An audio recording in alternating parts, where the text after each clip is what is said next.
Earlier in the month of October, the far-fetched hope that Jurassic World Dominion would be able to meet the original deadline and be ready for its scheduled summer 2021 release was shot down. Along with the release of the first official poster of the finale for the Jurassic World trilogy, a new release date of June 10th, 2022 was revealed. Given the pandemic and other movies continuously being pushed back, the delay was unfortunately inevitable. Now, while we will have to wait an extra year for the anticipated sequel, there is a chance that the delay might not be the worst thing to happen. Just like any situation, there are winners and losers. For today's video, I'll be going over winners and losers from Jurassic World Dominion's delay.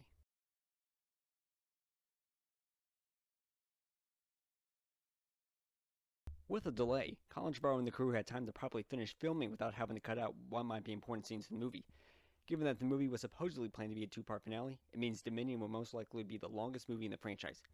With Dominion being so big, it's important to make sure that the movie flows as smoothly as possible to tell the complete story, which requires them to have all of the necessary footage available. The visual effects team definitely benefits from the extra time given by the new 2022 release, especially when you factor in that they had to scale back from Malta, which means more VFX shots for the team to complete. As someone who's attended a school for visual effects, I understand how difficult it is to meet deadlines, and I'm going to let you in on a little secret. They're almost impossible to meet. Honestly, if I'm a VFX artist working on Jurassic World Dominion, and I just got the message about the delay, I'm letting out a sigh of relief because I'm sure if the movie's release date remained June 2021, I'm sure the VFX production would have been full-blown crunch time on steroids. Given that there are rumors of feathered dinosaurs making an appearance, the challenge of providing us great dinosaurs will be even bigger than all of the previous movies combined. This should give the VFX team enough time to perfect the dinosaur designs in Dominion, and make sure they look as realistic as possible as well as being properly integrated into the movie.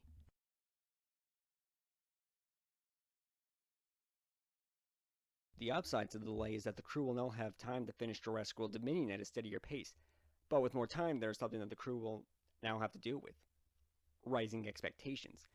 Despite the less than stellar reviews for Jurassic World Fallen Kingdom, expectations for Dominion rose after Battle of Big Rock premiered and was well received amongst the fanbase, along with the announcement that the original Jurassic Park trio would be returning. So basically, even before the pandemic forced Universal to shut down production in early 2020, Jurassic World Dominion was already a daunting task in the sense of how grand the movie is supposed to be. While the crew now has more time to finish the movie, there will be immense pressure from the fans when you factor in that they have to wait an extra year for the anticipated sequel. Wonder Woman 1984 being delayed for practically an entire year and turning out to be a major disappointment is why I'm not entirely confident on whether or not the delay will be worth it. I want to say that Jurassic World Dominion's cast and crew know what they're doing, and it might not be fair to compare the two movies and their production challenges. Wonder Woman 1984 had finished filming and reshoots before the pandemic hit, and it seems that Warner Bros. Was just ready to release it to get people to subscribe to HBO Max. While comparing the two situations currently comes across as comparing an apple to an orange, the delay, which discards the "we were rushed" excuse, will nonetheless put Colin Trevorrow in a hot seat that was most likely already pretty hot to begin with. If Jurassic World Dominion ends up being a disappointment, you are going to hear from the fans.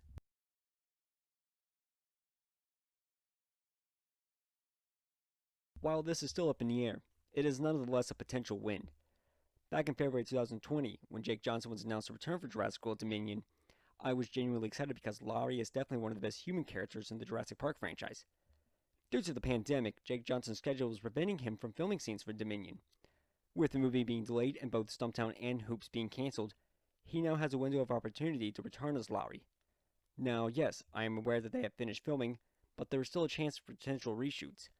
Given that both Colin and Jake have expressed desires for Laurie to return for Dominion, I'm sure they'll find a way to make it work while having him properly integrated into the movie. Now, if he does in fact make a return, there is a good chance his appearance might just be a glorified cameo, similar to Ian Malcolm's appearance in Jurassic World Fallen Kingdom, which I think fans, including myself, would be pretty content with. One other thing to factor is that if he does make an appearance, the chances of Laurie getting his own action figure would be a lot higher than they are right now, which would be really awesome if one was made.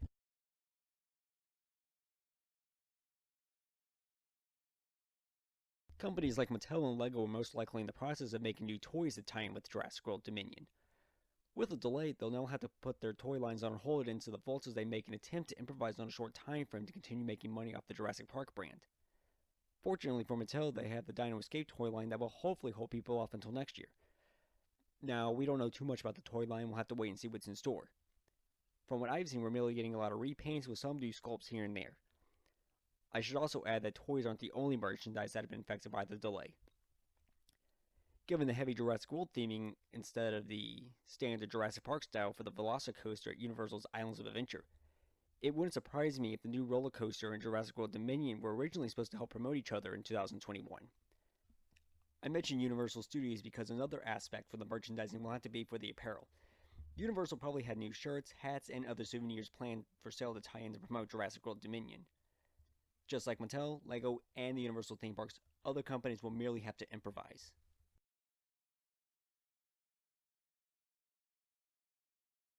The first season of Camp Cretaceous was surprisingly good, and I'm intrigued to see what Season 2 has in store. We knew that we were getting a second season in 2021, and with the delay of Jurassic World Dominion, there are rumors of a third season as well.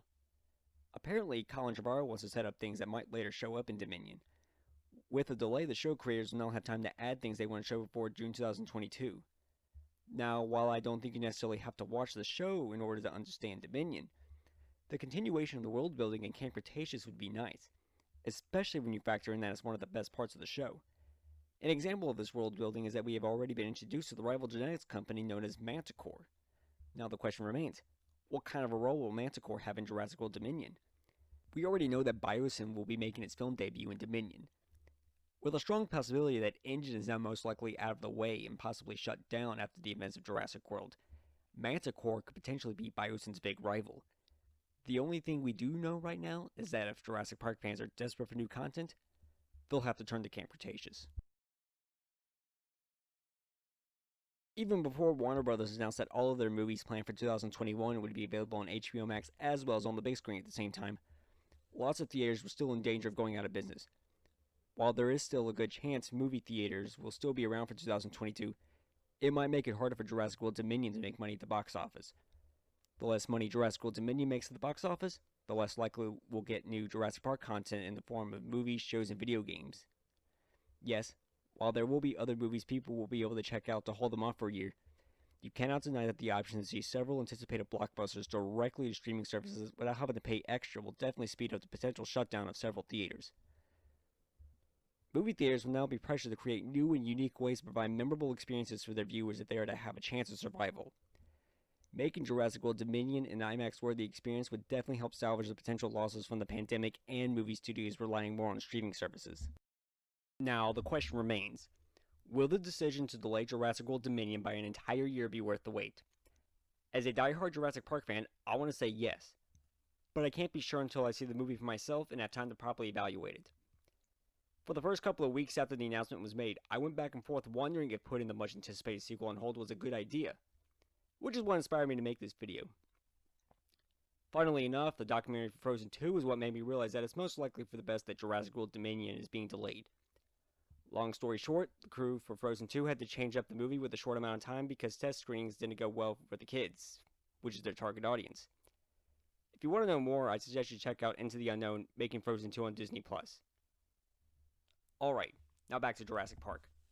While Jurassic World Dominion might not make as much money as Universal is hoping for, I would rather have a great movie than have it become the highest grossing movie of all time. Box office numbers don't determine the quality of the movie. For example, a movie having box office success doesn't necessarily mean that particular movie is good. Also, a movie failing to make money at the box office doesn't automatically make it bad. I want Jurassic World Dominion to be the best movie possible, and I hope the extra time will make that possible. So, in my opinion, I think it will ultimately be for the best. Unfortunately, all we can do now is just wait for 2022 to see if this agonizing wait will be worth it.